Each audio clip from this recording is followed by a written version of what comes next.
I went scrounging around the internet with one purpose: find the cheapest Lamborghinis that have been sold ever. And safe to say, my treasure hunt is complete. I have 5 Lambos that were not cheap when new, but are now the most affordable Raging Bulls that you have ever seen. Like, subscribe. First up is the Lamborghini Gallardo. Yes, let's kick things off with the Gallardo. I mean, the best-selling Lambo of all time, once it kind of was killed off by Lamborghini. And if you're talking about the car that truly brought Lamborghini into the modern era, this is it. The Gallardo is one of the highest produced Lamborghinis ever, with over 14,000 units made between 2003 and 2013. Why so many, you ask? Well, you gotta remember, this was the accessible one, the baby Lambo, designed to be practical enough for daily use without losing the outrageous style and performance the brand was known for. But the term baby bull is a little reductive in my opinion. I mean, sure, it wasn't the Batmobile-esque big boy V12 Lambo like the Murcielago was at the time, but that wasn't its lane. And now, over 20 years later after it came out, I think that we can really appreciate the sheer performance this car delivered. I mean, under the hood, the Gallardo packed a 5 or 5.2 liter naturally aspirated V10 that pumped out anywhere between 500 and 570 horsepower depending on the year. Now, the pre-LPs, 2008 and earlier, they sound like pure F1 cars. Give it a listen. While the later 5.2s, which shared a lot of the DNA with the Audi R8 V10s, didn't sound as good, but they were a little bit more reliable. Now, you could get either V10 paired with a manual 6-speed or an e-gear automated manual, which isn't as good. Let's talk about the design though. Oh man, there were a lot of younger enthusiasts, and at the time, this was the Lamborghini, the one that defined the brand in all of our minds. I mean, the sharp lines, the slow slung proportions, and that aggressive stance made it impossible to ignore. It was on my bedroom wall. The Gallardo's aluminum space frame kept it relatively lightweight, while its all-wheel drive system ensured it could put all the power down effectively. And when you do a front diff delete, just rear-wheel drive, like the LP550-2s, that thing slides for days. Now, let's talk about special editions like the Superleggera, and that turned things up a notch with weight reduction and performance upgrades. I mean, it pretty much felt like a race car with a license plate on it. Then you have my personal favorite, the Balboni edition, which gave enthusiasts a rear-wheel drive option from the factory for maximum sideways shenanigans, or a lot more road feel. Now, the Gallardo made owning a supercar feel just a little bit more achievable. Now, it still cost around $170,000 back in the day, and that was in the early to mid 2000s, but I would argue that its entry-level sentiment is even better now. You want proof? This blue 2005 example is one of the cheapest Gallardos that we could find on the internet, and it sold for $72,000.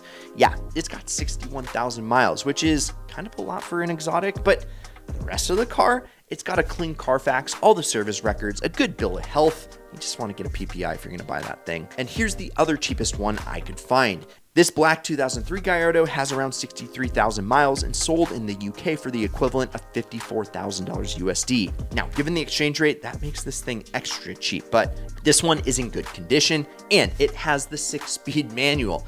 There are very few V10 powered cars that drive this well and cost this little. I mean, if I had this much money right now, I would be buying a Gallardo, especially a 6-speed manual. And I mean, everyone agrees that the Gallardo market has bottomed and is starting to slowly go back up. So you want to act fast. And if you want to check out all the cheapest Gallardos and all the cheapest Lambos, I've linked to all of them via Auto Tempest in the pinned first comment. And if you want to learn how to buy a Gallardo and make money driving it, we have a brand new free workshop called The Ideal Car Strategies, linked in the first comment as well. Got nothing to lose, just like this next Lambo, the Jalpa. And real quick, there's nothing like a little Huracán Performante V10 in the morning. Okay, if you've ever imagined yourself turning heads in a jaw-dropping supercar, you are in the right place. Sign up. Sign up for the Ideal Collective. Right now, it is completely free, and I've linked to it in the pinned first comment down below. And just by signing up, you'll be the first to know about the giveaway. Spots are limited, so sign up today. Again, it's in the pinned first comment, and now, back to the show. Yes, next up, we're taking a trip back to the 1980s with the Lamborghini Jalpa. Much like the Gallardo was the Mercy's little brother, this was the Countach's. Introduced back in 1981, the Jalpa was designed to fight with the Ferrari 308, and fight it did. It came equipped with the 3.5-liter V8 engine producing 255 horses, which sure, does not seem like a lot in today's standards, but back then, it was more than enough to put a smile on your face. The car's Targa top added a fun, open-air driving experience, and it had a surprisingly livable interior for a Lamborghini of the era. What really makes the Jalpa stand out is its character. It's one of the few Lamborghinis powered by a V8 rather than the company's signature V12, and this gave it a unique personality that's still appreciated by enthusiasts today. Plus, its compact size and better than usual visibility made it a much easier car to live with compared to its flashier siblings. Now, if you haven't heard of this car, well, I can't blame you. The Jalpa was not a huge success, with only about 410 units produced, but now I think that's kind of part of the charm, don't you think? It's a rare gem from a time when Lamborghini was experimenting with broadening its appeal. And while it might not have the star power of the Countach, I couldn't imagine a world in which this car wouldn't still turn heads on the road. And because it wasn't super popular, they are cheap as hell. Relatively, of course. This is the single cheapest Jalpa that I could find on the internet. It's bright red, it only has 23,000 miles, so barely broken in, and it sold for a cool $65,500. And even though it's low miles, it has the wear and tear of time sprinkled throughout, of course. But to have such a cool time capsule of the 80s exotic market for 65 grand, that's truly amazing. But this next car is probably the most amazing deal out there. Yes, let's fast forward to the 2010s and talk about the Lamborghini Huracán. Yeah, I know you're thinking these things are still not cheap, but I would have agreed with you, except the cheap ones are actually really cheap compared to what you're getting. And as far as depreciation goes, the Huracán is actually a standout Lambo. Anyways, this is the car that replaced the Gallardo in 2014, and it refined everything that the car did right while cranking up the performance in tech. At its heart, the Huracán has the 5.2-liter naturally aspirated V10. And depending on the model, it can have anywhere from 580 with the two-wheel drive to 640 with the all-wheel drive. Now, the sound. It's a symphony. This high-pitched wail at full throttle is enough to give anyone goose pimples. And funny enough, even though it's the same engine from the Audi R8 V10 Plus, they made it sound better than the Lambo, somehow. The power is sent to either all four wheels or just the rear wheels in some variants through a lightning fast 7-speed dual clutch transmission only, which is actually super reliable, just like the engine. And underneath, you get Lamborghini's trick suspension, which adapts to road conditions in real time. And in its era, it was faster around a track than supercars and hypercars, worth twice to 4 times as much. Today, over 10 years after its release, which feels kind of crazy to say, don't you think? It's still a performance bargain relative to the exotic market. This is the single cheapest one that I could find. It's a 2015 base model Huracán. It was in an accident at one point and it has been modified, but for $128K, you're getting 600 plus horsepower street track weapon thing that makes everyone break their neck. Also, there are brand new Jeep Grand Wagoneers that are selling for $128K plus with dealer markups right now anyway. So this thing is definitely worth it in my opinion. Also, check this one out. This stunning matte blue 2014 example only has 12,000 miles, a clean report, and sold for just 135 grand. Remember, these cars started at over 230K for a base, and with the regular amount of options, it was probably closer to 250 or 260K. So just think, after 10 years, these are half as cheap as they were new. Pretty good deal, huh?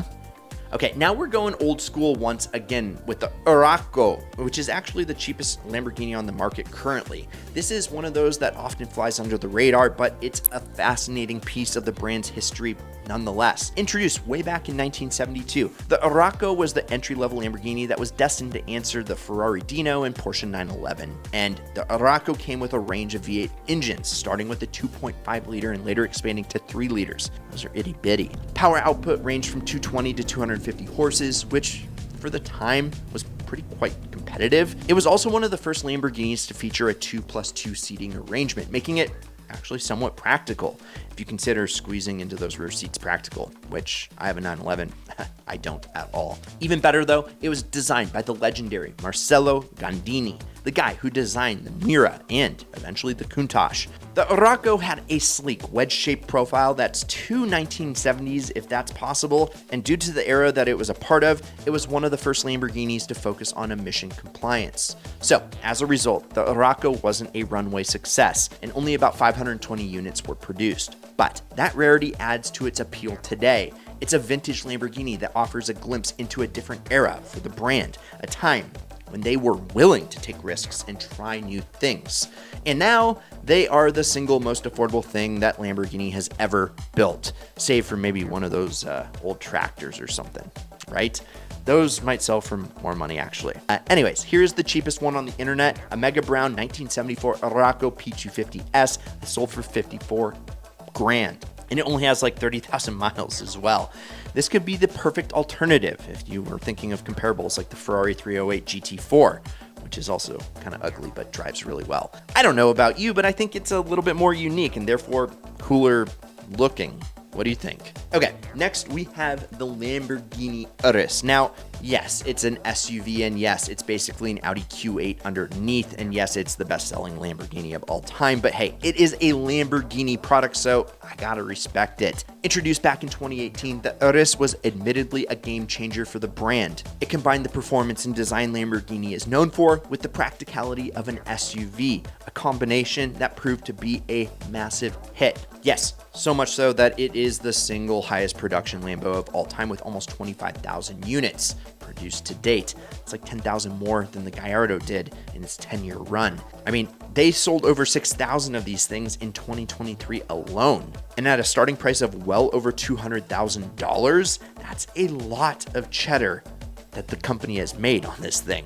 Now, the powertrain is pretty rad. I mean, the Urus is powered by a 4-liter twin turbocharged V8 that cranks out 641 horses and 627 foot-pounds of twist. And that's enough to launch this nearly 5,000-pound beast from 0 to 60 in just 3.6.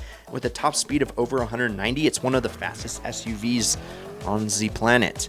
And I gotta say, what's most impressive about the Urus is how it's redefined what a Lamborghini can be. It's the brand's best-selling model ever because, well, Lamborghini read the market and delivered on the demand. I mean, that's why Ferrari now creates an SUV called the Purosangue, I think. Anyway, is it ideal? No, but when the Porsche Cayenne came out, people threw a fit, and over 20 years later, Porsche can now afford to make the best sports cars of all time at a rate that they never could before because of the Cayenne's success. And now they're getting a lot cheaper. This 2020 model has just 24,000 miles, a clean Carfax, and a matte black wrap that looks wicked in my opinion. And it sold for 164 grand. That is, yes, a lot of cheddar. But this car, when new, cost 211K base. With options, it's probably like 250, 260, which means it depreciated like 70% in less than 5 years. For a wealthy person with a family and a knack for slick design and an occasional back road, this is the super SUV, and it's kind of a steal. So those are the cheapest Lamborghinis that I could find on the internet. Go to Auto Tempest and check out and see if you can find a cheaper one and put it in the comment below. If you can, I will be surprised. And if you enjoyed this video, well, like, subscribe, turn on that notification bell for more Ideal content. Check out these Ideal vids over here. I'm Brad. This is Ideal. We'll catch you next week, and promise me one thing. Keep living the Ideal lifestyle.